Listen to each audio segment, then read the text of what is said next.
பூசு உட்காந்து பார்த்துட்டே இருக்குது. மீன் வாங்கி ஃப்ரிட்ஜில் வச்சுருக்கேன், அதனால் அதுக்கு நம்ம பேசுகிறது எல்லாமே புரியும். பால் வாங்கி இன்றைக்கி வச்சுருக்கேன், அதனால் குடிச்சிட்டு இருக்காங்க.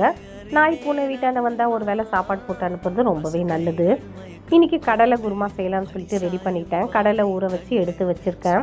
பேனில் எண்ணெய் ஊற்றிட்டு பெரிய சீரகம் சேர்த்து, வெங்காயம் சேர்த்து, கருவேப்பிலை சேர்த்து நல்லா வதக்கி விட்டுக்கலாம். கடலையும் சேர்த்து அதையும் நல்லா வதக்கி விட்டுக்கலாம். 2 ஸ்பூன் இஞ்சி பூண்டு பேஸ்ட்டு போட்டு அதையும் நல்லா பச்சை வாசம் போகிறதுலாம் நல்லா வதக்கிட்டே இருக்கணும். அப்போ தான் இந்த குருமா நல்லாயிருக்கும். கொஞ்சம் தேங்காய் தக்காளி அரைச்சி வச்சுருக்கேன் மிக்சியில். ஃபஸ்ட்டு தேங்காய் சேர்த்து அரைச்சிக்கலாம். அதுக்கப்புறம் 2 தக்காளி சேர்த்து அரைச்சி அதையும் மிக்ஸ் பண்ணிக்கலாம். நல்லா இதையும் ஸ்டவ் சிம்மில் வச்சுட்டு நல்லா கிண்டி விட்டுட்டே இருக்கலாம்.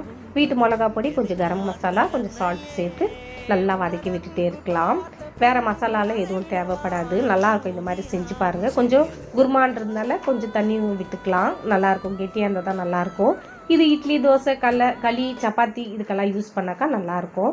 நான் அடிக்கடி செஞ்சு தருவேன். கருப்பு கடலை ரொம்பவே ஹெல்தி இல்லையா, பசங்களுக்கெல்லாம் செஞ்சு கொடுக்கலாம் அடிக்கடி.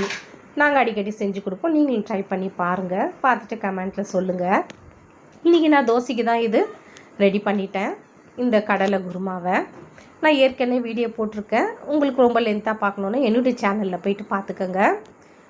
குழம்பா செஞ்சுருக்கேன். இது ஆன்லைனில் கொஞ்சம் வாங்கின ஐஸ் க்யூப். இது சம்மர் சீசன்றதுனால கொஞ்சம் ஃபேனும் வாங்கிட்டேன். அடிக்கடி கரண்ட் போகுது இல்லையா, சார்ஜ் போட்டு வச்சுக்கினா நம்ம பசங்களுக்கு யூஸ் பண்ணிக்கலாம். வீட்லேயே சம்மருக்கு ஐஸ் எல்லாம் செஞ்சுக்கலாம். உங்களுக்கு இந்த சேனல் பிடிச்சிருந்தா சப்ஸ்கிரைப் பண்ணி